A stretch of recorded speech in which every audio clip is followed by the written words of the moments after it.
स्वागत। धन्यवाद साथियों, धन्यवाद साथियों। जय जोहार। कैसा महसूस हो रहा है? पक्का? आज जालोर जिले के इस क्षेत्र के अंदर आप सबने जोश जुनून के साथ दिल से स्वागत किया। एक जुलूस के रूप में ये जो स्वागत किया, उसके लिए मैं आप सभी को तह दिल से धन्यवाद देना चाहूंगा।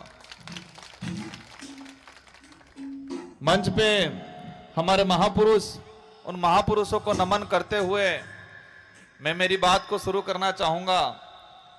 और साथ ही इस मंच पे विराजमान हमारे स्थानीय विधायक प्रत्याशी रहे मैडम रमीला जी, और बाड़मेर से जुझारू सांसद प्रत्याशी रहे ताराराम जी, साथ ही हमारे एडवोकेट साहब श्रवण जी, भीमसेना के जिलाध्यक्ष जालोर, बाड़मेर, जोधपुर की सारी टीम, और इस पांडाल में विराजमान बड़े बुजुर्ग, हमारी माताएं बहनें, एससी समुदाय, अन्य समुदाय से जो भी साथी आए हैं, आप सबका तह दिल से धन्यवाद देना चाहूंगा।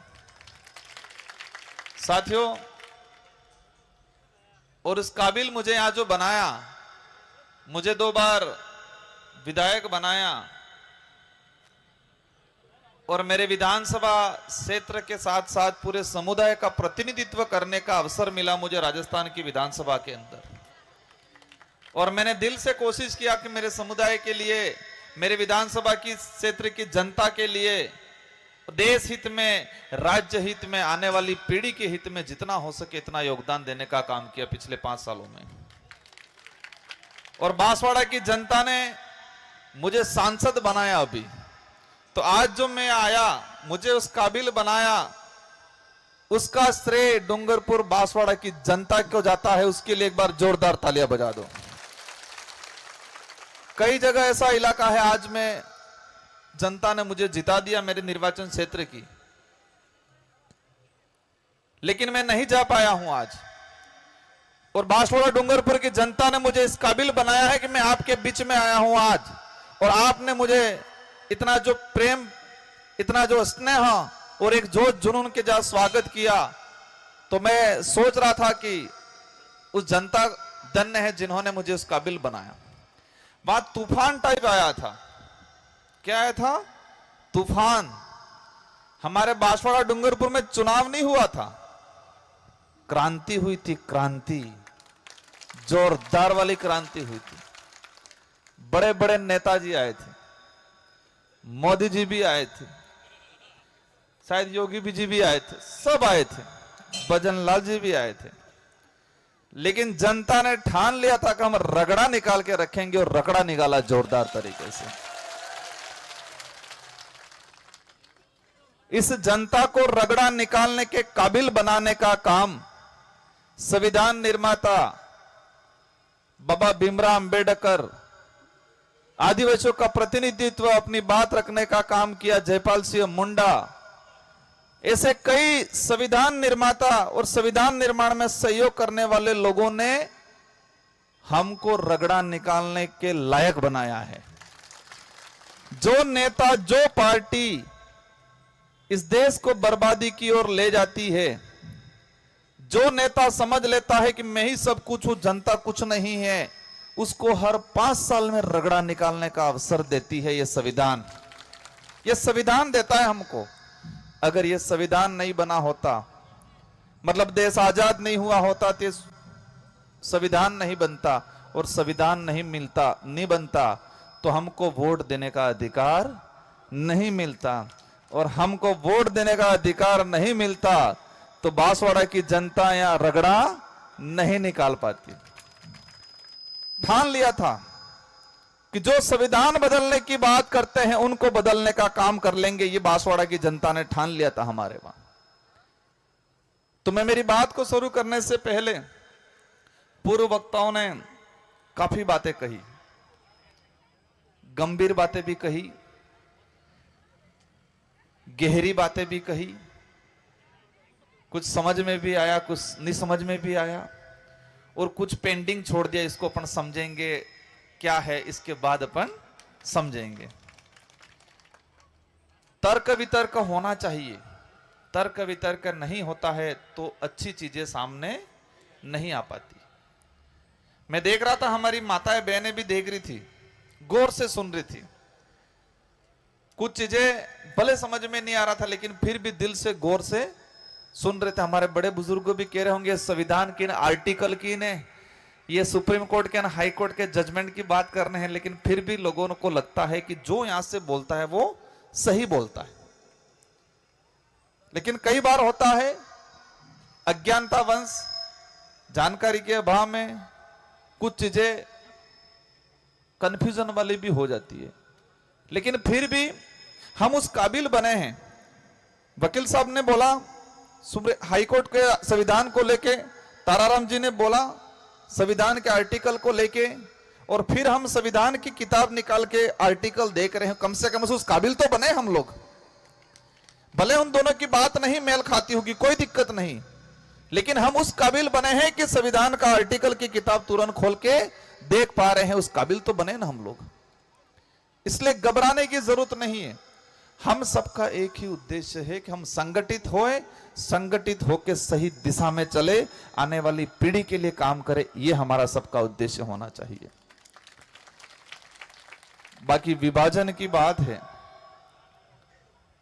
विभाजन तो आजादी से पहले भी हमारे भीलों में या एससी समुदायों में काफी हुआ। भील समूह की अगर बात करें तो आदिवासी समुदाय है, आदिवासी समुदाय में भील समूह सबसे बड़ा समूह है, देश में सबसे बड़ा भील समूह है। लेकिन आज भी हमारा भील समुदाय का आदमी कई जगह धर्म ग्रहण कर लिया। क्या किया?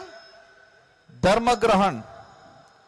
कुछ लोग कहते हैं कि धर्म परिवर्तन कर रहे हैं, मैं कहता हूं धर्म परिवर्तन नहीं, लोगों ने धर्म ग्रहण कर लिया। क्योंकि आदिवासी समुदाय धर्म पूर्वी है, जो धर्मों का निर्माण ही नहीं हुआ उससे पहले आदिवासी समुदाय है और उनकी अपनी व्यवस्था है। लेकिन जैसे नए नए धर्म आए, आदिवासी समुदाय को या भील समूह को अच्छा लगा, उन्होंने, किसी ने हिंदू धर्म ग्रहण कर लिया, किसी ने ईसाई धर्म ग्रहण कर लिया, किसी ने बौद्ध धर्म ग्रहण कर लिया, किसी ने मुस्लिम धर्म भी ग्रहण कर लिया। कई भील समुदाय के लोग जैन धर्म में भी बने हुए। महाराष्ट्र के अंदर हम ये भरतपुर और ये मेवात पट्टी को अगर देखते हैं, वो भी भील समूह से लेकिन मुसलमान धर्म अपना रखा है। इसलिए आदिवासी समुदाय हर जगह बटा है, धर्मों में बटा है। पहले धर्म ग्रहण किया, फिर परिवर्तन किया। पहले ग्रहण किया, फिर परिवर्तन किया, ऐसा लगता है मुझे। तो हमें इन चीजों में नहीं पड़ना है, हमें यह मानना है कि इंसानियत है, मानव धर्म सबसे बड़ा धर्म है। इंसानियत है, मानव धर्म ही सबसे बड़ा धर्म है। और जो धर्म मानव से मानव को नफरत करना सिखाता है, वो धर्म नहीं हो सकता है, वो धंधा है, धंधा। कोई भी धर्म हो, मैं किसी धर्म पे आरोप नहीं लगा रहा हूं, लेकिन जो धर्म इंसान को इंसान से नफरत करना सिखाता है, जो धर्म एक दूसरे को ऊपर नीचे करना सिखाता है, वो धर्म नहीं हो सकता, वो धंधा है, धंधा। इसलिए इन लाइन में हम आगे नहीं जाएंगे, न मेरे वक्तव्य में जाएंगे, न आपको आगे जाना है। रही बात हमारे भीलों की, भील समूह के लोग हमारे रावत बने हुए हैं। कुछ रावत एसटी में हैं, कुछ आज भी एसटी में नहीं है। हमारे कुछ भील समूह के लोग मीणा भी बन गए, कुछ भील समूह के लोग राणा भी बन गए, जो यहां पर भी होंगे, है कि नहीं है? और ये दरार अगर धीरे धीरे धीरे धीरे धीरे लंबी चलेगी, 50 साल बाद कहेंगे ये भील अलग है, हम तो राणा है अलग, यूं कहेंगे। ये होगा अगर हम नहीं संभले।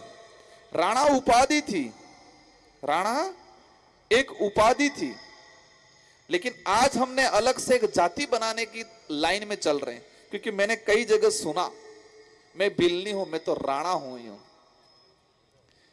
कई जगह हमने उधर सुनते हैं, मैं तो आदिवासी बिल्ली, हम तो रावत हैं। जो बरोड़ गोत्र है, बरोड़, क्योंकि यहां पर भी कल मुझे सुनने में आया एक जगह बरोड़ गोत्र, जालोर से, पाली से जालोर के बीच में आ रहे थे, तो एक बरोड़ तो डूंगरपुर में है, वो भील बना हुआ है। एक बरोड़ जो चित्तौड़ में है वो रावत बना हुआ है, और एक बरोड़ बल्लभ नगर में है, सॉरी खेरवाड़ा के आसपास है, वो मीणा बना हुआ है। और एक बरोड़ गुजरात में है जो सिसोदिया बन के ठाकर बना हुआ है भीली। वो कौन है? भीली। इसलिए विभाजन तो इतना हुआ है जिसकी कोई सीमा नहीं है, और विभाजन होने के बाद एक दूसरे पे ही अत्याचार कर रहा है। जो भील है रावत बन के अपने ही भाई पे अत्याचार कर रहा है, छुआछूत भेदभाव कर रहा है। और ये उसको सिखाता कौन है? धर्म सिखाता है कि ये तेरे नीचे है, ये तेरे से कमजोर है, ये सिखाते हैं ये लोग। इसलिए इस व्यवस्था में नहीं जाना है। हमें एकजुट होके हमारे अधिकारों के लिए, हमारे आने वाली पीढ़ी के लिए और स्वाभिमान के लिए लड़ना है। किसके लिए? हक अधिकार के लिए, स्वाभिमान के लिए। हमारे बुजुर्ग लोग कहते हैं स्वाभिमान से बड़ा कोई चीज नहीं हो सकता है। और महाराणा प्रताप के साथ में राणा पूजा की पूरी फोर्स लगी थी, तो महाराणा प्रताप ने यह नहीं कहा था कि तुम हमारी सेना में भर्ती हो जाओ, हम तुमको तनख्वाह देंगे, ये नहीं बोला था। भीलों की सेना राणा प्रताप के साथ लड़ी, क्या तनख्वाह के लिए लड़ी थी? क्या उनको कहा था कि आपको ये जमीन दे देंगे? क्या जमीन के लिए लड़ी थी?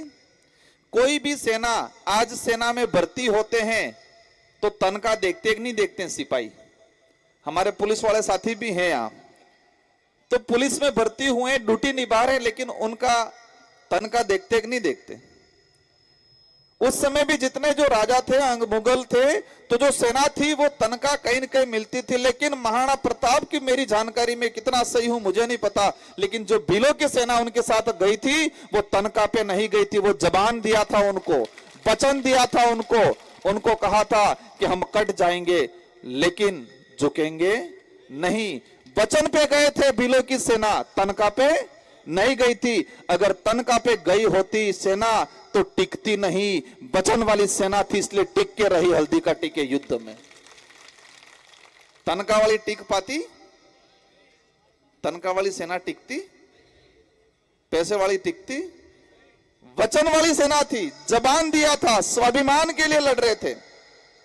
तो साथियों, आज की तुलना में मैं जो देख रहा हूं उस समय से और आज का, हमको इतना बांटा जाता है, बांटने के बाद हमको लालच दी जाती है, लालच देने के बाद दया भाव दिखाया जाता है, दया भाव दिखाने के बाद अंत में मार ही दिया जाता है। कैसे? एक उदाहरण बताऊंगा। एक भाई साहब थे, हष्ट पुष्ट, एक जगह से, मार्केट से 2 मुर्गे लाए फर्स्ट क्लास, 12 महीने कुकड़ो हम कहीं मुर्गा। तो 2 मुर्गे लाए और 2 मुर्गों को कहा कि अगर आज की रात आप सुबह 4 बजे नहीं बोलोगे तो मैं तुमको नहीं मारूंगा। आज सुबह 4 बजे आप, क्योंकि मुर्गा 4 से 5 बजे बोलता कि नहीं बोलता है, तो उसने कहा कि अगर तुमने बोलना, अगर बोले तो मैं तुमको मार डालूंगा। तो दोनों मुर्गों ने विचार किया, यार जिंदा रहना इसलिए बोलना बंद कर दें। लेकिन एक ने कहा, यार मेरे तो आदत है और मेरा तो स्वाभिमान है, मेरे को तो बोलना ही है, जो होगा देखा जाएगा।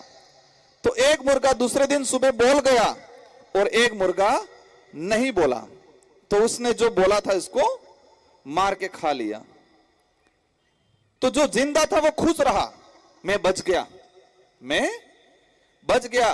दूसरे दिन शाम को वो फिर आया, कहा कल तो तू नहीं बोला, लेकिन आने वाले सुबह में जो सूरज की किरणें निकलती है तो किरणें निकलती है, तब मुर्गा क्या फड़फड़ाता है, यूं पंख ऊंची करता है, अपनी फीलिंग महसूस करता है। तो उसको कहा अगर कल तेने ये पंख खड़खड़ाए, क्योंकि पहले दिन वो बोला नहीं लेकिन पंख तो फड़फड़ाए, तो उसने कहा कि अब तेने अगर पंख भी फड़फड़ाए तो मैं तेरे को मार दूंगा। भाई साहब ने विचार किया, सुबह मजबूरी में इसके अंदर का स्वाभिमान मराया कुछ भी करके, इसको दबा अंदर से, और दूसरे दिन कोशिश किया कि मैं दब के रह जाऊं, रह गया। 2-3 दिन बाद फिर उसने कहा, पंख फड़फड़ाना बंद कर दिया, सुबह उठ के बोलना बंद कर दिया, लेकिन वो गर्दन एक लंबी करता है और वो तिल के ऊपर आती है, वो हल्का यूं हिलाता है, तो वो करना सिर्फ शुरू था। तो उस आदमी ने देखा साला ये आज भी गर्दन तो हिला ही रहा है। 2-3 दिन बाद फिर कहा, अगर आज अगली सुबह तेने ये गर्दन भी हिलाई तो मैं तेरे को मार डालूंगा। फिर उसने विचार किया कि मैंने बोलना बंद कर दिया, मैंने पंख फड़ाना बंद कर दिया, अब गर्दन की बात आई है।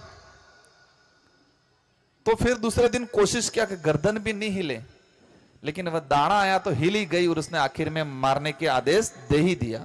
फिर वो मुर्गा रोया बहुत कि मैंने मेरा स्वाभिमान मार दिया, मुझे मरने से पहले मैंने मेरा स्वाभिमान मार दिया। और एक भाई था, वो मरा जरूर लेकिन उसका स्वाभिमान नहीं मरा। तो आज हमारे समाज में भी कई जगह यह स्थिति है। समझ में आया कि एक जना था, उसने अपना स्वाभिमान नहीं मारा और अपना मरना मंजूर किया, और एक जने ने अपना सारा स्वाभिमान मार दिया लेकिन अंत में भी मरना पड़ा। तो उसने मरते वक्त कहा कि मेरा वो भाई महान था जिसने स्वाभिमान नहीं मारा, वो मर के भी जिंदा रहा, और मैंने मेरा सारा स्वाभिमान मार दिया और अंत में भी मैं नहीं बचा। तो ये डीटीएस भी थोड़ा ऐसा, ये सॉरी डीटीएस तो हमारी मांग है, लेकिन सुप्रीम कोर्ट का जजमेंट भी थोड़ा ऐसा ही लग रहा है मेरे को। ये जो सुप्रीम कोर्ट का जो जजमेंट आया है कि वो भी थोड़ा ऐसा ही लग रहा है मुझे। इस क्षेत्र में रिजर्वेशन का लाभ नहीं मिला, ये सच्चाई है। इस क्षेत्र में अन्य इलाके से आने वाले एसटी ने फायदा लिया, ये सच्चाई है, जिसकी वजह से स्थानीय हमारे भील समुदाय के साथी को आरक्षण का लाभ नहीं मिला, ये सच्चाई है। लेकिन उन्होंने जो दाना फेंका है, उन्होंने जो आदेश किया है, वो वास्तविक हमारी मांग है उसको पूरा करेगा या आपस में लड़ाएगा, ये थोड़ा विचार करने की जरूरत है हमको। अपनी मांग को एक ही चीज, डीटीएस जो है, रेगिस्तान जनजाति विशेष क्षेत्र, हम जो डीटीएस चाह रहे हैं एरिया के हिसाब से, क्षेत्र के हिसाब से बंटवारा, उसको प्राथमिकता से आगे बढ़ाओ और उसमें हमारा पूरा साथ रहेगा, क्योंकि उसमें हमारे समुदायों के बंटने की बात नहीं आएगी और इसमें किसी को दिक्कत भी नहीं होनी चाहिए। इसलिए हमें मूल रूप से हमारा जो डीटीएस की मांग है, हम चाहते हैं कि जालोर में भर्ती है 3rd ग्रेड की, तो जालोर का आदमी ही या बाड़मेर का आदमी ही लगना चाहिए। ये लड़ाई हमको लड़नी है। लेकिन वो सुप्रीम कोर्ट ने आपको बांटने के चक्कर में, आपको इधर इधर भड़काने के चक्कर में, आपका स्वाभिमान खत्म करने के चक्कर में, आपका भविष्य खत्म करने के चक्कर में बड़ी लड़ाई जब आएगी तो ये समाज कभी एकजुट नहीं होगा। इसलिए इन सारी चीजों को, हो सकता है मैंने कुछ बोला उसमें कुछ कमी हो सकती है, लेकिन सच्चाई को परख के आज का नहीं हमें भविष्य का देख के डिसीजन लेना है। क्योंकि आज तक ये समाज धोखा खाता हुआ आया है, आज तक बढ़ता हुआ आया है, और बटने के चक्कर में, धोखा खाने के चक्कर में ही आज हमारे समाज की दुर्दशा है। अब इस दुर्दशा को देख के कुछ लोग हंसते हैं, क्या कहते हैं, ये आदिवासी, ये एससी, इनके घर छोटे हैं। दिल से मस्त रहो, कहना हमारा घर छोटा है लेकिन हमारा दिल बड़ा है, तुम्हारा घर बड़ा है लेकिन तुम्हारा दिल है ही नहीं, छोटे की बात नहीं। मैं देख रहा था हमारे बहन बेटियां, थोड़े कपड़े गंदे थे लेकिन फिर भी मुझे गर्व था कि हमारी बहन बेटियां जो आई है, भले कपड़े गंदे हैं लेकिन दिल साफ है। मैं इनके घर में जाऊंगा तो मुझे दिल से, भले घर में कुछ नहीं होगा, खिलाएंगे पिलाएंगे, मस्त रखेंगे, ये हमारे अंदर है। और कपड़े कितने भी साफ सुथरे हों, लेकिन कई लोगों का दिल साफ नहीं होता है। इसलिए घर छोटा है तो घबराने की जरूरत नहीं है। कपड़े नहीं है या कपड़े गंदे हो गए, घबराने की जरूरत नहीं है। हमारा दिल साफ है। इस दुनिया में साफ कपड़े वाले मिल जाएंगे बहुत, लेकिन अंदर से दिल साफ वाले नहीं मिलेंगे। और अधिकतर साफ सुथरे कपड़े वाले लोगों का ठगने का काम ज्यादा करते हैं कि नहीं करते हैं? पहले नेता कितना फर्स्ट क्लास व्हाइट जब्बा पजामा, हालांकि मैंने भी थोड़ा पहना, हा, कितना बढ़िया आता था। हम देश की रक्षा करेंगे, देश के लिए लड़ना है, कहते कि नहीं कहते? आज भी कह रहे हैं। मोदी जी भी, हालांकि राजनीतिक मंच नहीं है और मैं इस राजनीतिक मंच भविष्य में भी इस इलाके में नहीं चाहूंगा कि राजनीतिक मंच बने। यहाँ की जो पार्टियां हैं वो अच्छा काम कर ले हमारे लोगों के लिए, हम नहीं आएंगे राजनीतिक करने। लेकिन नहीं किया तो यहां पर भी रगड़ा जरूर निकालेंगे, यहां जैसलमेर जालौर से लगा के जैसलमेर तक। हमें एक ही चाहिए, हमारे यहां मूलभूत जो सुविधा है, हमारे डीटीएस की मांग है, हमारे यहां पर अच्छी शिक्षा क्वालिटी की देनी है। यहाँ का आदिवासी है, यहाँ का एससी है जो जमीन पे कब्जा करके बैठा है आजादी से पहले, उस जमीन का मालिकाना हक मिलना चाहिए, ये हमारी मांग है। और ये आप लोग कर दो, ये उनको कह दो आप लोग कर दो। लेकिन ये मत सोचना ये कम है, क्या करेंगे, ये कम जरूर है। वही अकबर ने सोचा था मान सिंह को सेनापति बना के बेचते वक्त हल्दी घाटी में, कि महाराणा प्रताप के साथ तो कोई नहीं है, छोटे मोटे भील आए हैं, थोड़े बहुत मुसलमान आए हैं, ये सोचा था। क्योंकि महाराणा प्रताप के भाई थे शक्ति सिंह और जगमाल, वो भी भाग गए थे मान सिंह के साथ। तो अकबर ने गलतफहमी पाल ली थी कि ये कम है, क्या करेंगे, दबे कुतड़े, उनके पास न कोई हथियार है, कमजोर है, जंगल में रहने वाले हैं। लेकिन ठान लिया था, तो हम भी यहां ठानेंगे। हम दूसरे वर्ग जो हमारा दबा कुचला एससी भाई है, माइनॉरिटी भाई है, उन सबको साथ में लेके देश हित में, इस क्षेत्र के हित में, आने वाली पीढ़ी के हित में, आने वाले समय में जरूरत पड़ेगा इधर रगड़ा निकालने का काम करेंगे। लेकिन अभी नहीं करेंगे, अभी तो हम उनको अवसर दे रहे हैं, नेशनल पार्टियों वालों को अवसर दे रहे हैं कि हमारी जो वाजिब मांग है, हमारी जो मूलभूत सुविधा है, उनको धरातल पे लागू कर दो। नहीं करोगे तब हम आएंगे और तब हम करेंगे, इससे पहले नहीं करेंगे। हम अवसर दे रहे हैं। अभी यहां के लोगों को एक चीज देखा है मैंने, जब हमारा समाज अधिकार की बात करता है, जब हमारा समाज मूलभूत समस्या की बात करता है, जब हमारा समाज शिक्षा की बात करता है, जब हमारा समाज नौकरी की बात करता है, जल जंगल जमीन की बात करता है, तब कुछ लोग हमारे समाज को धर्म में बांट के लड़ाने का काम कर लेते हैं, भटकाने का काम कर लेते हैं। हम हर धर्म का सम्मान करेंगे, हम किसी का विरोध नहीं करेंगे, जिसको जो मानना है माने, लेकिन हमारे समाज पे जबरदस्ती कोई धर्म थोपने का काम नहीं करे। और हमारे समाज को अधिकार चाहिए, हमारे समाज को जल जंगल जमीन चाहिए, हमारे बच्चों को अच्छी शिक्षा चाहिए। धर्म तो सबकी रक्षा करता है, आपको ठेका लेने की जरूरत नहीं है किसी धर्म की कि हम रक्षा करेंगे। और धर्म प्रेम भावना सिखाता है, धर्म दया करुणा सिखाता है, धर्म नफरत नहीं सिखाता है। आज देश में जो नफरत फैल रही है, अयोध्या के सांसद आए थे, मैंने पूछा अयोध्या के नाम से पूरे देश में चुनाव लड़ लिया आपने, राम मंदिर के नाम से पूरे देश में चुनाव लड़ा गया कि नहीं लड़ा गया? मैंने कहा तो बीजेपी अयोध्या के नाम से, राम मंदिर के नाम पे पूरे देश में चुनाव लड़के जीत रही है, और जहां अयोध्या राम मंदिर बना वही हार की क्या बात है? उन लोगों ने कहा कि भगवान ने यह नहीं कहा था कि किसी का रोजगार छीन लेना, किसी की जमीन छीनना, किसी का वहां पर आशियाना उजाड़ देना, यह नहीं कहा था राम ने।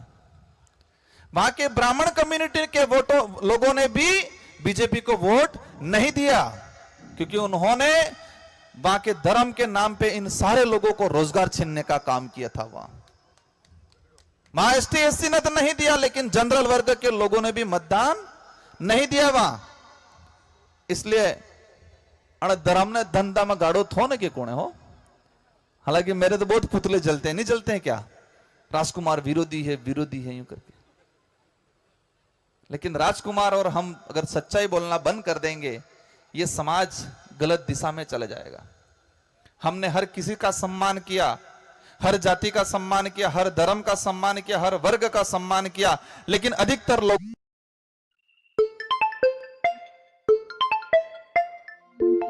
वर्ग का सम्मान किया, लेकिन अधिकतर लोगों ने हमारे सम्मान का कहीं न कहीं ठोकर मारने का काम करके हमारे साथ ही अन्याय करने का आज तक काम किया है।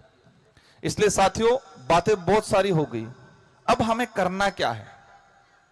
हमारी बातें समस्या पे हुई, इतिहास पे हुई, वर्तमान क्या चल रहा है उस पे हुई। अब हमें क्या करना है? अब राजकुमार आए, ताराराम जी आए, श्रवण भाई आए, मैडम आए, माला पहन ली हम सबने, आपने पहना दी, हम सबने भाषण दे दिया, आपने सुन लिया, लेकिन मेरे को तसल्ली नहीं होगी। मेरे को तसल्ली तब होगी जब मैं इस इलाके में 2-3 साल बाद दोबारा आऊंगा और आप सब में एक डिसिप्लिन आएगा, आप सबके बच्चे अच्छी स्कूल में आप पढ़ाने पे फोकस करोगे और यहां से नौकरी वाले लड़के निकलेंगे और वास्तविक हमारे देश के संविधान को आप जानने लग जाओगे, वास्तविक हमारा इतिहास समझने लग जाओगे और वास्तविक आप सब कहोगे कि हम सब एक हैं, हम बिखरे हुए नहीं हैं, ये कहोगे तब तसल्ली होगी मुझे। क्योंकि यहां देखा मैंने, 1-2 जने तो कहा था मेरे को, हम तो राणा है, भील नहीं है। वही राणा पूजा को मान रहे हैं, लेकिन एक कह रहा वो अलग है ना, मैं अलग हूं। ये लफड़ा भारी पड़ रहा है। वो मुर्गों वाली कहावत थोड़ी ध्यान रखना, कल मरे तो आज मर जाए, लेकिन स्वाभिमान और अपनी पहचान मरने मत देना। और हमारे पूर्वजों ने यही सोचा था, इसलिए कहीं बिल है भी ढील नहीं है, हम कहीं बिली भाषा बोल जी हो, मैं बिल है भी ढील नहीं है। समझ में नहीं आया होगा। इसलिए आप सबको मजबूती से, और इस इलाके में जालौर में कई बार सुना है एट्रोसिटी होती है, जाति के नाम से प्रताड़ित किया जाता है, मटकी पानी पीने पे उसको, मटकी मतलब पानी पीने से उसको मारा जाता है।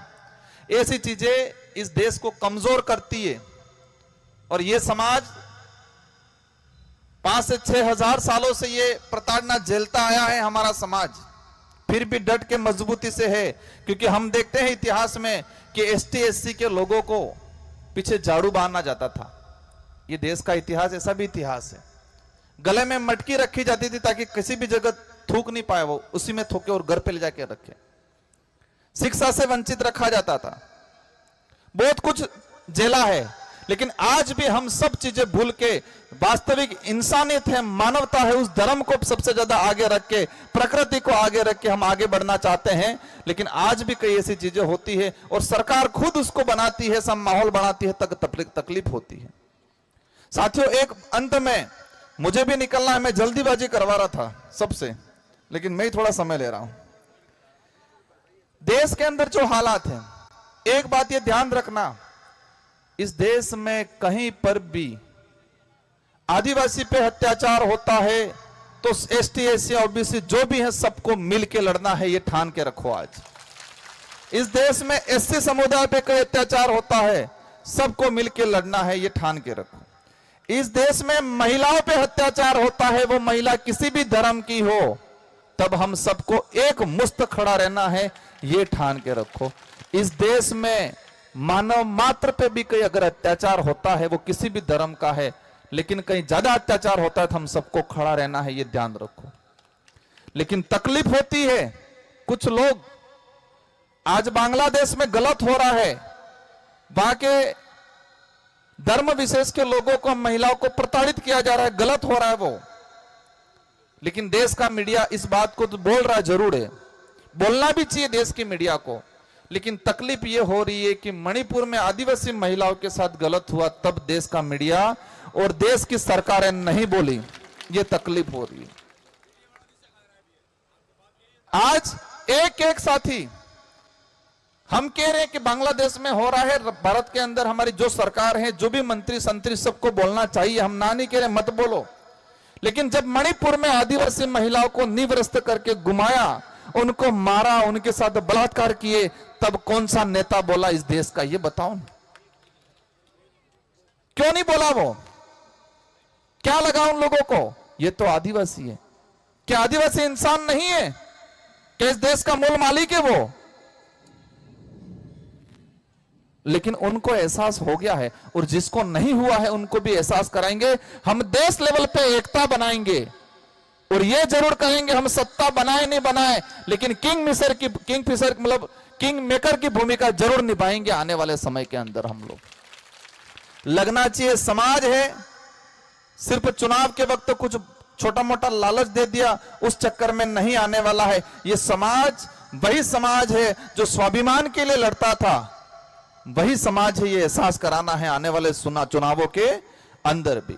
अंत में आप सभी से 2-3 बातों के लिए अनुरोध करना चाहूंगा। सबसे पहले हमारे लोगों को नशे पत्ते से दूर रहना है। किससे दूर रहना है? नशे पत्ते से, गुटखा बीड़ी तंबाकू जो भी हो, दारू वारू, उनसे दूर रहना है। सबसे पहला काम। बड़ा बुजुर्ग पी ले चल जाए, लेकिन नए लड़के हैं वो उनको दूर रहना है, और महिलाओं को दूर रहना है। दूसरा नंबर, एक टाइम खाना नहीं मिलेगा चलेगा, लेकिन आपको बच्चों को पढ़ाना है। क्योंकि आज हम ये जो बोल रहे हैं कि अगर नहीं पढ़ाई की होती, बोल पाते? कई घंटा बजाते होते कि ऊपर से भगवान आएंगे कुछ दे देंगे।